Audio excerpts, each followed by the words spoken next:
Selamat pagi Bapak Ibu hebat yang sudah berhadir pada forum kali ini.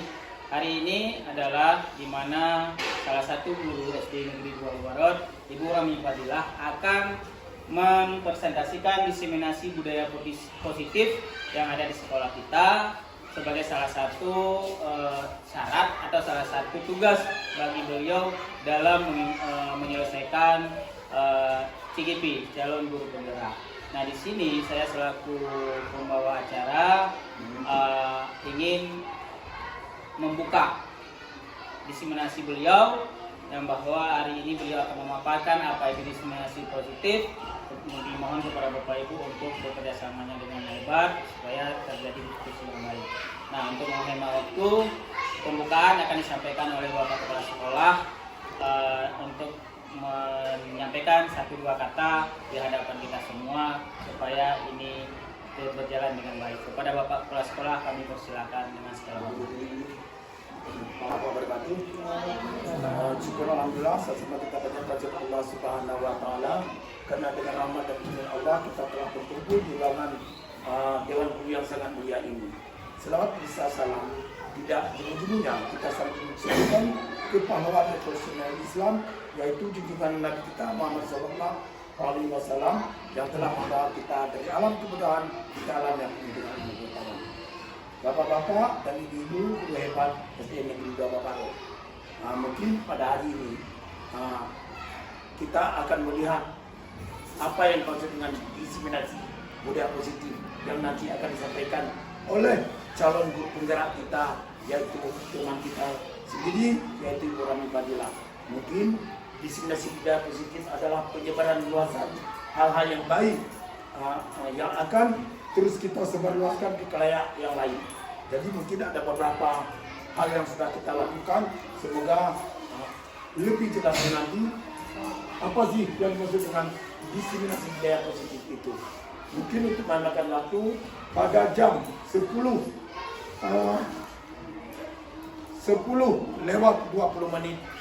dengan mengucapkan Bismillahirrahmanirrahim. Diseminasi budaya positif akan saya buka. Demikianlah yang dapat kami sampaikan. Kami tutup ucapan Assalamualaikum warahmatullahi wabarakatuh. Waalaikumsalam. Kepada Bapak Kepala Sekolah yang sudah membuka acara, maka kepada Ibu Rahmi untuk membuka dan memulai diseminasi, memaparkan materi diseminasi budaya positif kepada kita semua. Kepada Ibu Rahmi kami persilakan dengan segala hormat dan ditutup sekalian oleh Ibu Rahmi. Saya selaku pembawa acara sampai di sini lain dapat saya sampaikan. Wabillahi taufiq wal hidayah. Assalamualaikum warahmatullahi wabarakatuh. Assalamualaikum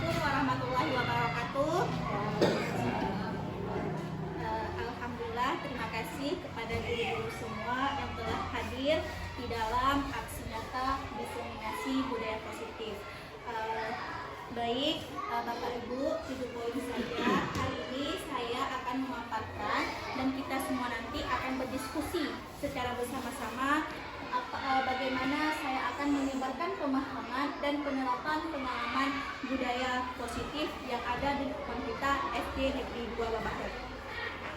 Baik, Bapak Ibu.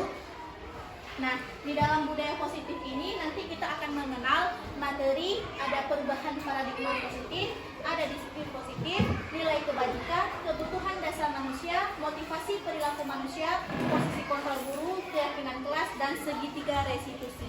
Jadi, kesemua konsep ini yang akan kita bahaskan selama selama diseminasi ini. Nah, sebelumnya, apakah Bapak Ibu sehat? Sehat ya, semangat ya Bapak Ibu ya. Oke, baik Bapak Ibu, yang pertama sekali perubahan paradigma positif. Nah, apa yang dikatakan dengan perubahan paradigma positif? Perubahan paradigma positif itu kan merupakan proses pembelajaran yang dirancang berdasarkan prinsip diferensiasi, sehingga peserta didik belajar sesuai dengan kebutuhannya berdasarkan tahap perkembangan. Jadi, paradigma positif ini adalah kita nanti menjalankan proses pembelajaran di kelas itu secara berdiferensiasi. Artinya apa? Kita menyesuaikan kebutuhan belajar sesuai dengan kebutuhan peserta didik kita. Bapak Ibu mengerti? Oke, selanjutnya. Kemudian ada teori namanya miskonsepsi tentang teori kontrol. Nah, Bapak Ibu coba lihat dari gambar ini, apa yang bisa Bapak Ibu dapatkan? Apa yang bisa Bapak Ibu ambil dari gambar ini? Ya, ini adalah tentang teori kontrol kita. Yang di belakang ini adalah kita sebagai guru, yang di depan adalah sebagai murid. Kita ilusi mengontrol murid, ilusi yang bahwa semua pengetahuan itu positif dan bermanfaat. Nah, selanjutnya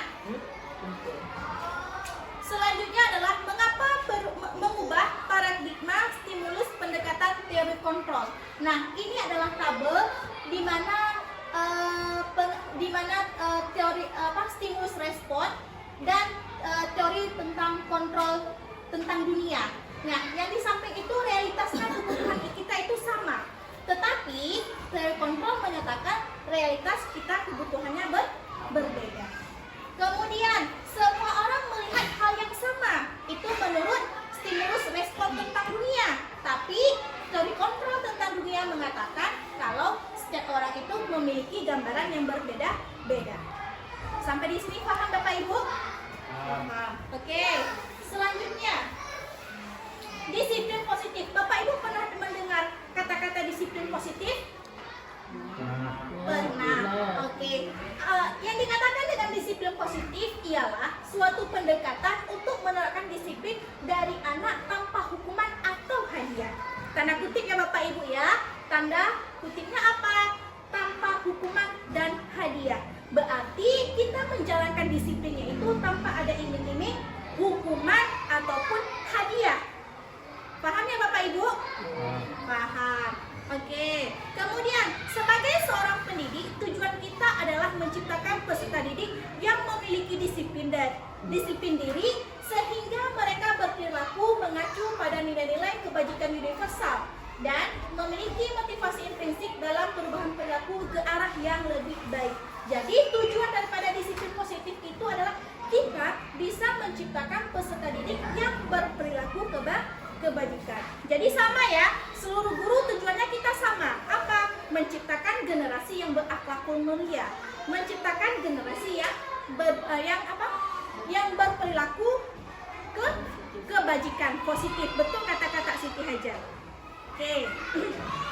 Selanjutnya, ini adalah contoh nilai-nilai kebajikan. Nah, yang perlu diingat adalah Bapak Ibu, nilai kebajikannya itu disepakati bersama. Kita tidak lepas dari suku, bangsa, agama, bahasa maupun latar belakangnya. Nah, jadi di dalam kita di dalam nilai-nilai kebajikan itu kita tidak boleh memandang sebelah mata, tetapi kita harus membuat nilai-nilai itu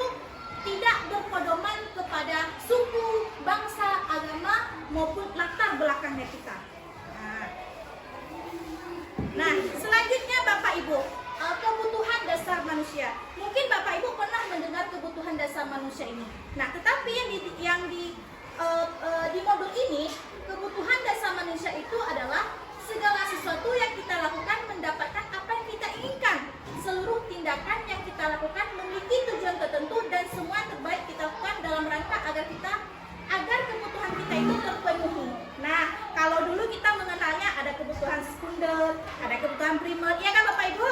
Ya. Nah, tetapi ini adalah kebutuhan yang kita lihat pada peserta didik kita. Nah, ataupun yang kita lihat pada diri kita. Nah, Bapak Ibu, ada 5 kebutuhan dasar manusia. Yang pertama, bertahan hidup. Bertahan hidup itu Bapak Ibu bisa menjadi kesehatan ataupun nanti kesehatan kita, ataupun nanti bisa menjadi makanan pokok. Nah, kemudian kasih sayang dan rasa diterima. Kemudian ada penguasaan, kemudian ada kebebasan, dan ada kesenangan. Baik Bapak Ibu. Nah, ini adalah motivasi perilaku kerja. Nah, di saat kita menghadapi peserta didik, kita harus tahu dulu motif apa yang dilakukan oleh peserta didik. Nah, motif ini dipengaruhi, ada motivasi intrinsik, ada motivasi ekstrinsiknya. Motivasi intrinsiknya adalah bisa jadi anak-anak kadang melakukan sebuah yang kita tidak inginkan, mungkin untuk menghindari hukuman ataupun untuk mendapatkan imbalan dari orang lain ataupun penghargaan kayak gitu. Dia melakukan sesuatu misalnya bisa jadi karena untuk mendapatkan perhatian kita misalnya. Kemudian motivasi intrinsiknya untuk menjadi orang yang mereka inginkan dan menghargai diri sendiri dengan nilai-nilai yang mereka percaya. Artinya dia ingin dihargai. Oke, Bapak Ibu. Nah, selanjutnya, pernah tidak Bapak Ibu mendengar kata-kata ini? Pernah. Ayo. Ada hukuman, ada konsekuensi, ada restitusi. Nah, Bapak Ibu bisa tidak membedakan antara hukuman, konsekuensi, dan restitusi? Mungkin Bapak Ibu pernah nih memikir sekilas, kok beda ya antara hukuman, konsekuensi, dengan restitusi?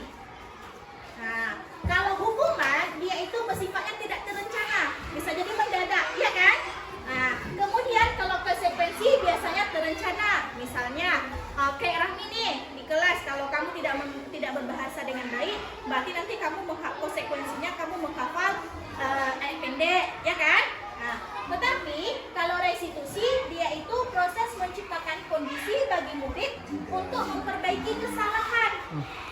Nah, artinya apa? Kita tidak memarahi murid, tetapi kita mengajak murid itu berdialog, menyendiri berdua istilahnya. Untuk apa?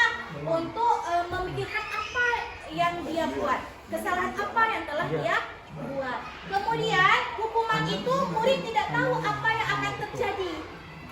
Nah, kalau konsekuensi mereka tetap tidak dibuat, murid tetap tidak dibuat tidak nyaman. Nah, jadi Bapak Ibu, kalau hukuman itu dia itu bersifat satu arah. Kemudian kalau konsekuensinya itu dia itu tidak bersifat satu arah. Karena kenapa? Konsekuensinya itu kita buat secara kompromi.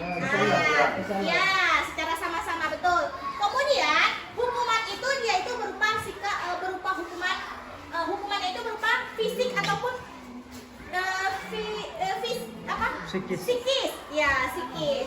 Nah, kalau konsekuensi, guru itu sikapnya selalu memonitor murid. Jadi dia sedang mencap nih, murid itu kalau buat salah dia aja. Nah, itu adalah konsekuensi. Tetapi kalau restitusi, dia itu proses kolaborasi untuk mengajarkan murid mencari sendiri solusinya. Jadi setelah kita lakukan tadi, setelah kita tanya nih, kamu buat salah apa? Nah, jadi dia pikir apa salah dia perbuat. Nah, setelah itu kita sama murid akan berkolaborasi untuk mencari. Nah, seharusnya bagaimana? Nah, jadi murid itu mencari sendiri cara penyelesaiannya tanpa ada yang namanya hukuman ataupun konsekuensi. Oke. Nah, Bapak Ibu, ini contohnya. Contoh kasus siswa sering tidak mengerjakan PR. Kalau dari segi hukuman bagaimana penyelesaiannya? Guru menghukum siswa tersebut hormat bendera selama 10 menit. Ada nggak? Ada. Kemudian kalau hukumannya guru marah dan murid takut. Ada nggak? Ada. Kemudian kalau konsekuensi, guru memberikan konsekuensi untuk mengerjakan PR saat istirahat atau dikerjakan sebanyak 3 kali lipat. Ada nggak seperti itu, Ibu? Ada. Kemudian kalau konsekuensinya lagi, guru tegas dan siswa menghormati peraturan. Ada? Ada. Oke, kemudian kalau restitusi, ini sederhana nih Ibu. Restitusi, guru menanyakan keyakinan kelas. Peraturan kelas kalau bahasa kita. Tetapi kalau dalam bahasa ini itu namanya keyakinan kelas. Membantu siswa menyelesaikan masalah. Kita tanya sama murid, kenapa kamu tidak buat PR? Alasannya apa? Nah, alasannya tadi kembali lagi ke sini Ibu-ibu. Kembali lagi ke sini dia alasannya. Nih. Ini dia. Oh. Bentar ya, Ibu. Nih, alasannya dipengaruhi oleh apa?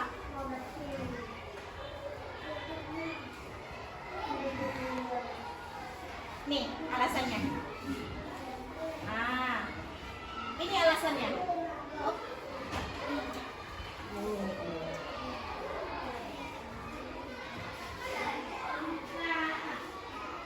Ini alasannya Ibu-ibu. Kenapa dia buat seperti itu? Mungkin alasannya untuk menghindari hukuman dari rumah, mungkin, ataupun dia tidak nyaman buat PR di rumah, ataupun dia buat alasan seperti itu mungkin karena ingin dicaper sama guru. Bisa jadi, ya kan Ibu? Ataupun dia tidak mau buat hukuman, dia tidak mau buat PR, ataupun karena dia ingin merasa saya bangga nih, saya tidak buat PR, begitu bangga, gitu. Selanjutnya.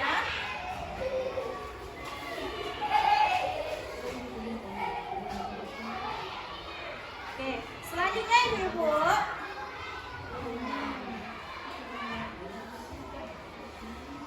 Kemudian guru terbuka dan siswa menghormati dirinya dan orang lain. Itu adalah cara penyelesaian kasus dari 3 pandangan. Ada dari pandangan hukuman, ada dari segi konsekuensi, dan ada dari segi konsekuensi. Sangat bertimbal balik ya Ibu-ibu. Yang satu ada hukumannya, yang satu tidak ada hukumannya. Kalau Ibu-ibu ini biasanya menerapkan kasus yang seperti apa di dalam kelas? Apakah konsekuensi? Oh ya, lebih sering konsekuensi. Tapi, setelah Ibu-ibu tahu, setelah ya hukuman juga ada, pasti ya kan? Setelah Ibu-ibu tahu perbedaan hukuman, konsekuensi, restitusi, Ibu-ibu sekarang mau pilih yang mana untuk menyelesaikan kasus? Restitusi. Baik. Ya, nah Ibu-ibu ini adalah cerminan kita dalam menyelesaikan kasus. Cerminan kita. Di saat kita menyelesaikan kasus dengan anak-anak, posisi apa yang kita pakai? Apakah kita pakai anak-anak sebagai penghukum? Dah, kamu pergi saja. Mau ada yang menyerah 10 menit. Ada? Ada. Kalau teman, bagaimana? Kenapa kamu kayak gini? Itu sering kita kan? Sering. Kalau pemantau, cakap kamu aja. Kamu aja. Kalau pembuat rasa bersalah, kemarin kamu, hari ini kamu, besok kamu lagi. Ada seperti itu? Ada. Nah, ini adalah posisi yang paling betul sebetulnya di saat kita menyelesaikan permasalahan ataupun kasus dengan siswa. Posisi manajer. Dari semua posisi kontrol, ini yang paling idealnya adalah posisi manajer. Dan posisi manajer itu adalah posisi yang dipakai di saat tadi restitusi. Paham Ibu? Paham. Ada yang mau bertanya tidak? Nah, selanjutnya keyakinan kelas. Keyakinan kelas. Ada yang mau bertanya sebelum kita lanjutkan? Ya Pak, silakan. Sehingga keyakinan kelas agar kelas itu positif, agar kelas itu nyaman, apa yang harus kita lakukan sekolah guru?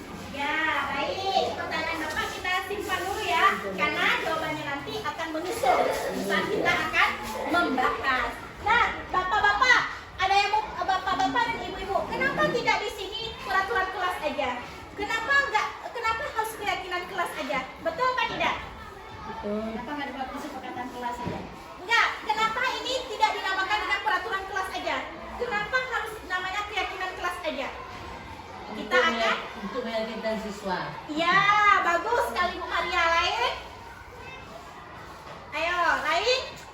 Kalau keyakinan kelas dia dibuat per kelompok seperti teorinya udah ada tuh. Oh, iya. Kalau peraturan pastinya gurunya yang buat. Ya, bagus sekali Pak Edward. Ya, keyakinan kelas adalah prinsip atau nilai yang dipegang oleh suatu kelompok atau komunitas dalam konteks pendidikan. Mencangkup komitmen untuk saling menghormati, bekerja sama, bertanggung jawab, berusaha maksimal, dan mendukung pembelajaran yang aktif. Keyakinan kelas mampu menciptakan lingkungan yang positif, kondusif untuk pertumbuhan bersama. Jadi Bapak Ibu, keyakinan kelas ini dibuatnya itu kita secara berembuk. Nah, seperti kan Bapak bilang tadi, bagaimana menciptakan kelas yang enak, nyaman. Kembali lagi ke sini, bisa kita membuat keyakinan kelas, maka kita akan berembuk, bermusyawarah. Tapi kalau peraturan kelas itu dibuatnya sebelah mata, tidak melibatkan orang untuk berembuk. Nah, tapi kalau keyakinan kelas kita buatnya secara bersama. Bagus.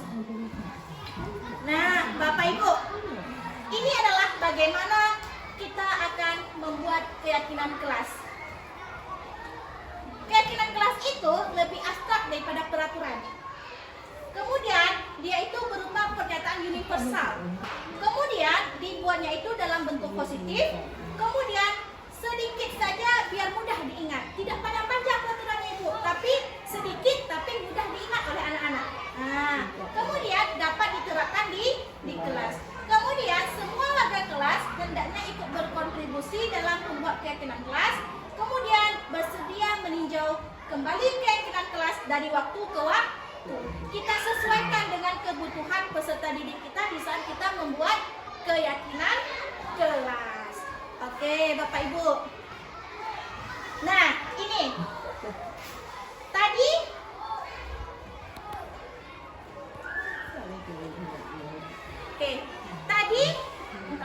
tadi di saat membuat keyakinan kelas yang diperlukan ini Bapak Ibu kan?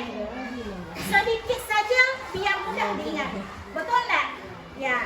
Nah, ini contohnya. Keyakinan kelasnya. Selalu kembalikan buku ke tempatnya. Kan tidak mungkin ya kita buat kalimat panjang. Kembali lagi tadi, dalam membentuk keyakinan kelas sedikit saja tapi mudah diingat. Ini ada poin tanggung jawab. Kalau menghormati orang lain, dilarang mengganggu orang lain. Berarti poinnya adalah menghormati orang lain. Hadir di sekolah 15 menit sebelum pembelajaran dimulai. Berarti menghormati orang lain dan kita berkomitmen. Nah, sejauh ini Bapak Ibu ada yang mau bertanya tidak? Baik Bapak Ibu, kita lanjutkan dengan segitiga restitusi. Nah, sebelumnya Bapak Ibu pernah tidak mendengar apa itu segitiga restitusi? Pernah, oke, bagus. Nah, segitiga restitusi ini adalah suatu proses dialog yang dijalankan oleh guru agar dapat menghasilkan murid yang mandiri dan tanggung jawab. Nah, kemudian di dalam kita menjalankan restitusi ini Ibu, yang perlu diperhatikan itu adalah ini Ibu. Ini Bapak-bapak Ibu, langkah-langkah segitiga restitusi. Langkah-langkah segitiga restitusi itu ada 3. Yang pertama, kita menstabilkan identitas. Yang kedua adalah validasi tindakan yang salah. Kemudian yang ketiga adalah menanyakan keyakinan. Nah, menstabilkan identitas ini bagaimana? Bagian dari segitiga yang bertujuan untuk mengubah identitas anak dari orang yang gagal karena melakukan kesalahan menjadi orang. Contohnya ini, berbuat salah itu tidak apa-apa, tidak ada yang sempurna. Itu contoh kata-kata yang saat kita gunakan membahas kasus dengan anak-anak.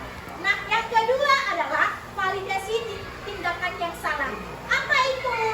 Setiap tindakan yang dilakukan dengan tujuan yaitu memenuhi kebutuhan dasar. Kalau kita memahami kebutuhan dasar apa yang mendasari sebuah tindakan. Nah, kenapa anak-anak tadi berbuat salah? Apa? Kenapa penyebabnya? Disinilah kita validasi tindakan anak-anak tersebut. Nah, kita akan menemukan cara untuk memenuhi kebutuhan tersebut. Contohnya adalah kamu pasti punya alasan melakukan hal seperti itu. Nah, contohnya sering nih. Misalnya kalau di kelas 4 ada si Faiz misalnya, dia sering kan lari-lari tanpa tujuan. Kalau sebelum belajar, dia harus lari dulu, baru enak dia belajar. Nah, kita bisa validasi tindakan dia itu. Nah, kamu kenapa? Pasti ada alasan kamu suka berlari dalam kelas sehingga mengganggu orang. Nah, jadi kita bisa validasi tindakannya itu. Kemudian ada yang namanya menanyakan keyakinan. Menanyakan keyakinan ialah teori kontrol yang menyatakan kita pada dasarnya termotivasi secara internal ketika identitas sukses telah tercapai, yaitu langkah 1, menstabilkan identitas, dan tingkah laku yang salah dapat divalidasi. Berarti langkah yang kedua, maka anak siap dihubungkan dengan keyakinan yang dipercaya dan pindah menjadi orang yang dia inginkan. Bapak Ibu yang perlu digarisbawahi, keyakinan ini maksudnya di sini bukan agama ya Bapak Ibu ya. Nah, tapi apa namanya? Keyakinan kelas tadi. Nah, contohnya kamu mau jadi orang yang seperti apa? Setelah kamu melakukan kesalahan tadi, apa yang kamu harus lakukan ke depannya? Nah, apakah kamu berjanji? Apakah kamu yakin? Itu adalah menanyakan keyakinan. Baik, Bapak Ibu, setelah materi yang tadi, ada nggak yang mau bertanya? Oke, baik, Ibu Kamsia, silakan. Tadi kan Ibu ada menyinggung tentang keyakinan kelas. Nah, yang ingin saya tanyakan itu apa perbedaan antara keyakinan kelas dengan kesepakatan kelas? Nah, apa dalam membuat keyakinan kelas itu siswa juga harus dilibatkan? Ya, bagus sekali pertanyaan Ibu Kamsia. Ya, apa perbedaan keyakinan kelas dengan peraturan kelas? Nah, kalau keyakinan kelas itu kita buatnya itu secara musyawarah dengan anak-anak. Artinya apa? Kita melibatkan anak-anak kita di saat kita membuat keyakinan kelas. Nah, kemudian kalau peraturan kelas, Ibu, kita itu tidak melibatkan anak-anak. Kita sudah memveto, anak-anak harus mengikuti peraturan yang kita mau. Nah, begitu. Mungkin Bapak Ibu ada mau menambahkan? Tidak? Oke. Mungkin ada yang... Oke, silakan Bapak. Nah, sebenarnya keyakinan adalah penyebaran dari peraturan kelas. Di mana setelah peraturan kelas juga itu kita ambil secara kesepakatan. Jadi dari kesepakatan itu membuat sebuah keyakinan. Keyakinan itu betul-betul harus kita lakukan. Misalnya datang sekolah tepat waktu, juga guru keluar setelah murid keluar. Itu juga sebuah keyakinan. Dari peraturan yang kita ambil secara bersama. Itu saya terbantu. Terima kasih Bapak. Ya, betul yang dikatakan oleh Bapak Kepala Sekolah tadi. Keyakinan merupakan penjabaran dari peraturan kelas. Mungkin ibu-ibu ada mau tanya lagi? Oh iya, baik, silakan Bu Eti. Tentang posisi kontrol tadi. Oh iya, tentang posisi kontrol tadi ya. Oke, sebentar ya Ibu.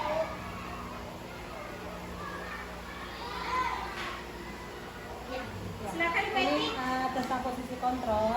Jadi kita sebagai seorang guru ini sebaiknya kita menggunakan posisi kontrol yang mana? Ya, terima kasih Bu Eti atas pertanyaannya. Seperti yang kita katakan bahwa yang kita katakan tadi, yang bahwa 5 posisi kontrol ini tentunya akan mendapatkan pengaruh bagi peserta didik kita.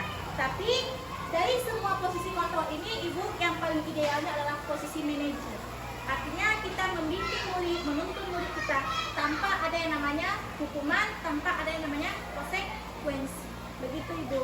Ada yang mau bertanya lagi?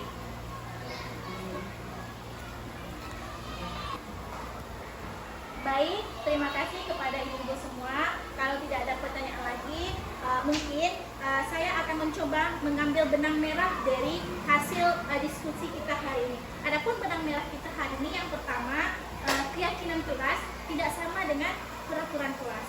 Yang kedua, di dalam kita memecahkan kasus, ada 5 posisi kontrol yang harus kita ambil. Tetapi idealnya dari 5 posisi kontrol itu, idealnya adalah posisi manajer yang paling ideal.